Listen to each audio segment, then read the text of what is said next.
dulu lagi penelitian ini.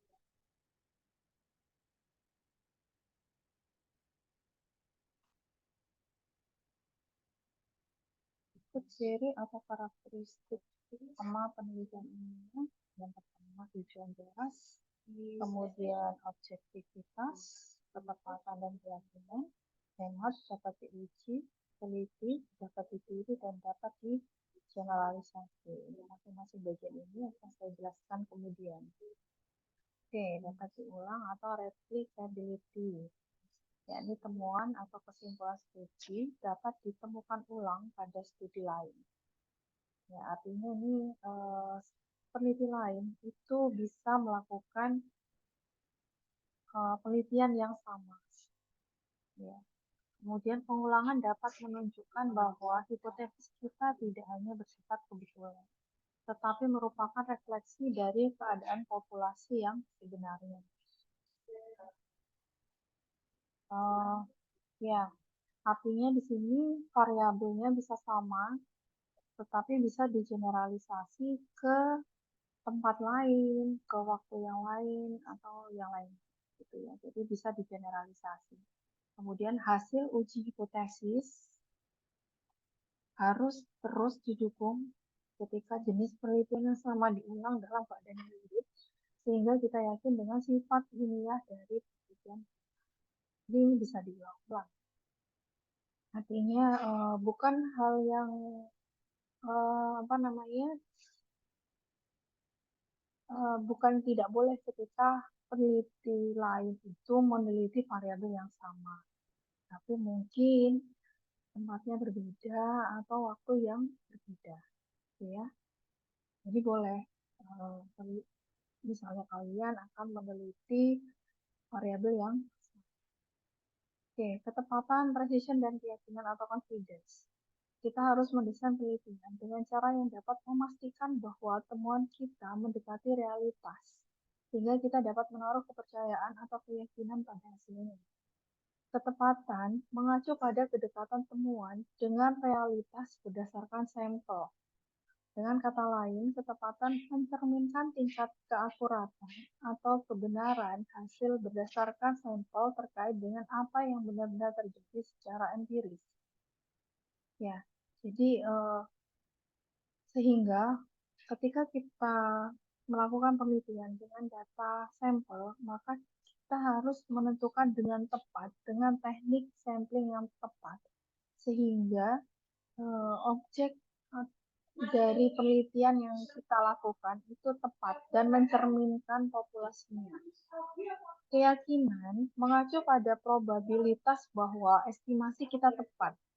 Karena itu teliti saja tidaklah cukup, tetapi juga penting bahwa kita dapat dengan yakin menegaskan bahwa hasil kita 95% benar dan kemungkinan salah hanya 5%.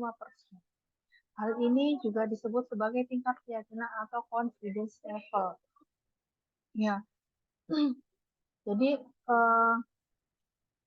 kita ketika melakukan penelitian, biasanya jika menggunakan alat statistik atau ekonometrika, itu kita diminta untuk menetapkan alfa ya. Nah, alfa ini biasanya kalau di ilmu sosial itu minimal 5%. Ya, itu baik gitu ya. Kemudian kalau di apa namanya, kalau di sains ya, kalau di bidang IPA itu biasanya 2%. Tetapi ini bukan berlaku mutlak ya. Bisa saja ketika kita melakukan penelitian, kemungkinan hasil kita benar itu apa namanya tidak mencapai 95%. Itu mungkin bisa. Jadi lalu bagaimana ketika penelitian kita tidak bisa mencapai, kalau di penelitian ekonomi ya itu tidak bisa mencapai 95%, maka bentar saya pikir. Oke, maka apakah penelitian kita bisa diterima atau tidak gitu ya? Ya, itu tergantung dari pengambil kebijakan. Apakah penelitian kita akan pakai atau tidak. Bisa saja misalnya kita menyebutkan penelitian kita benar 75%, berarti 25%-nya salah. Mungkin kita salah dalam penentuan variabelnya, ya. Kita tidak mengidentifikasi dengan benar ukurannya, atau variabelnya kurang, atau yang lain. Sehingga mungkin bisa kita menambahkan untuk penelitian selanjutnya, ya, untuk melengkapi penelitian kita yang hanya 75% benar. Sehingga ya ini tergantung untuk kita meyakinkan, ya. Kalau kita ingin penelitian kita itu dianggap meyakinkan, maka lebih baik kita save untuk 5%, ya, atau 2%. Kemudian semakin besar ketepatan dan keyakinan yang kita dapatkan dalam penelitian, semakin ilmiah investigasi dan semakin berguna hasil tersebut. Artinya, kalau semakin kecil tingkat kesalahannya, kemungkinan kesalahannya kecil, maka itu akan semakin bermanfaat. Kemungkinan untuk dipakai itu lebih besar. Oke. Objektivitas atau objectivity. Kesimpulan yang ditarik dari interpretasi hasil analisis data harus objektif, yaitu harus berdasarkan fakta-fakta dari temuan yang berasal dari data aktual dan bukan nilai-nilai subjektif atau emosional kita. Ya, sehingga peneliti itu harus objektif. Kita melakukan penelitian berdasarkan data aktual atau fakta, ya, bukan nilai-nilai subjektif, ya. Itu kalau biasanya supaya kita mendapatkan penelitian yang benar-benar mencerminkan kondisi yang sebenarnya. Dapat digeneralisasi atau generability, dapat digeneralisasi mengacu pada cakupan penerapan temuan penelitian dalam suatu konteks organisasi ke konteks organisasi lainnya. Makin luas jangkauan penerapan solusi yang dihasilkan oleh penelitian, semakin berguna penelitian tersebut bagi para pengguna.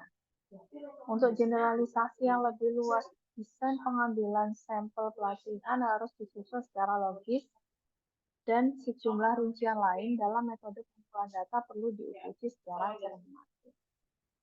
Semakin luas jangkauan, berarti semakin baik, ya, untuk kita mendapatkan generalisasi. Hemat atau parsimoni, sifat ekonomis dalam model penelitian tercapai ketika kita dapat memasukkan lebih sedikit jumlah variabel yang menjelaskan varian secara jauh lebih efisien ke dalam rangka penelitian dibanding rangkaian variabel kompleks yang hanya sedikit menambah varian yang dijelaskan. Sifat hemat ini dapat dimulai dengan pemahaman yang baik terhadap masalah dan faktor penting yang mempengaruhi hal tersebut. Model konseptual seperti itu, model teoritis konseptual yang baik semacam itu dapat diperoleh melalui wawancara terstruktur dan tidak terstruktur. Diperoleh melalui dengan pihak terkait dan tinjauan literatur menyeluruh dari hasil penelitian sebelumnya dalam bidang masalah tertentu, ya. Untuk kita menentukan variabel mana yang paling berpengaruh, itu penting agar kita tidak terlalu banyak memasukkan variabel. Semakin banyak variabel yang kita masukkan, maka kita membutuhkan data yang semakin besar. Nah, kalau misalnya bukan besar, ya banyak, ya, artinya terkait dengan variabel yang akan kita teliti. Nah, semakin banyak variabelnya, data yang kita butuhkan semakin banyak, maka biayanya semakin tinggi, ya, untuk mendapatkan data tersebut. Nah, untuk supaya kita dengan tepat menentukan variabel mana, gitu ya, yang paling berpengaruh, maka kita bisa menggunakan model teoritis konseptual. Bisa kita melakukan wawancara terstruktur atau tidak struktur, atau tinjauan literatur. Metode hipotesis deduktif. Penelitian ilmiah mengikuti metode langkah demi langkah terorganisasi dan teliti untuk menemukan solusi masalah. Metode ilmiah dikembangkan dalam konteks ilmu pengetahuan alam di mana hal tersebut adalah dasar dari banyak penelitian penting. Meskipun masih banyak yang menolak metode ini dan penggunaannya dalam penelitian sosial bisnis, metode ilmiah tetap menjadi pendekatan penting untuk menciptakan wawasan dalam ilmu alam, sosial, dan bisnis. Metode hipotesis deduktif merupakan bentuk khusus dari metode ini. Ya, yang seperti saya jelaskan sebelumnya bahwa metode hipotesis deduktif ini berawal dari hal yang khusus, ya. Kemudian kita, mohon maaf. Jadi hal yang umum, ya, dari hal yang umum, kemudian kita merujuk menjadi hal yang lebih khusus, ya. Artinya di sini kita menentukan terlebih dahulu terkait dengan permasalahan variabel pada ya, hal masalah yang lebih umum, kemudian kita gunakan variabel tersebut. Kita tentukan variabel yang mempengaruhi, kemudian kita terapkan ke hal yang lebih khusus di tempat tertentu. Jadi dari umum ke khusus. Nah, generalisasi ini kita ngambil hipotesisnya berdasarkan teori atau penelitian terdahulu. Berikut proses 7 langkah dalam metode hipotesis deduktif. Yang pertama, mengidentifikasi bidang masalah yang luas, menentukan rumusan masalah, membuat hipotesis, menentukan ukuran, pengumpulan data, analisis data, dan interpretasi data. Ya, mengidentifikasi bidang masalah yang luas dari hal yang umum dulu, ya. Kita mengidentifikasi, misalnya kita meneliti terkait variabel Y, maka kita identifikasi dulu masalahnya apa terkait variabel Y tersebut, kemudian kita cek untuk ketersediaan teoritisnya, bagaimana untuk mengatasi masalah dari variabel Y ini. Nah, berdasarkan teori atau penelitian dahulu, misalnya ketemu beberapa variabel independen, variabel X ya tertentu yang mempengaruhi variabel Y, sehingga kita bisa menentukan rumusan masalah, misalnya Y dipengaruhi oleh X1, apakah Y dipengaruhi oleh X1, kemudian apakah Y dipengaruhi oleh X2, apakah Y dipengaruhi oleh X3 misalnya. Kemudian kita turunkan menjadi hipotesis, diduga X1 berpengaruh terhadap Y, diduga X2 berpengaruh terhadap Y, dan seterusnya. Kemudian kita menentukan ukuran. Oh, Y itu diukur dari mana ya? Definisinya apa ya? Diukur dari apa ya? Menggunakan apa ya? Wawancara kah? Pengumpulan datanya? Data primer kah? Data sekunder kah? Kemudian kalau misalnya ada wawancara menggunakan instrumen apakah, dan sebagainya. Baru kemudian pengumpulan data. Setelah pengumpulan data, baru kita analisis data menggunakan alat statistik bisa, menggunakan matematis bisa, atau kalau matematis tidak ada hipotesis ya. Jadi menggunakan statistik atau ekonometrika. Kemudian baru interpretasi hasil data, interpretasi hasil analisis data. Berikut tujuan metode hipotesis deduktif. Yang pertama, penalaran deduktif adalah elemen penting dalam metode hipotesis deduktif. Dalam penalaran deduktif, kita mulai dengan teori umum, kemudian menggunakan teori tersebut untuk kasus spesifik. Tadi sudah saya jelaskan dari umum ke khusus. Penalaran induktif bekerja pada arah yang berlawanan. Hal ini adalah proses di mana kita mengamati fenomena tertentu dan dengan basis ini sampai pada kesimpulan umum. Kalau induktif berarti dari khusus ke umum. Ini untuk metode kualitatif.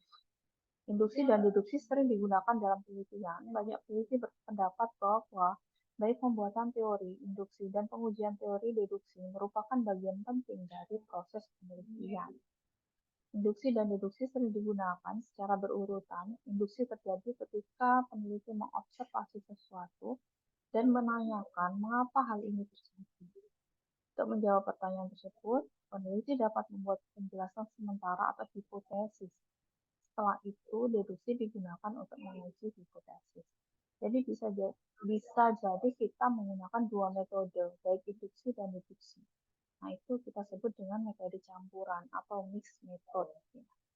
Jadi kita menggunakan bisa induksi terlebih dahulu, kemudian deduksi, atau deduksi dulu, kemudian baru induksi. Baik, cukup untuk penelitian ilmiah untuk hari ini. Kita akhiri. Wassalamualaikum warahmatullahi wabarakatuh.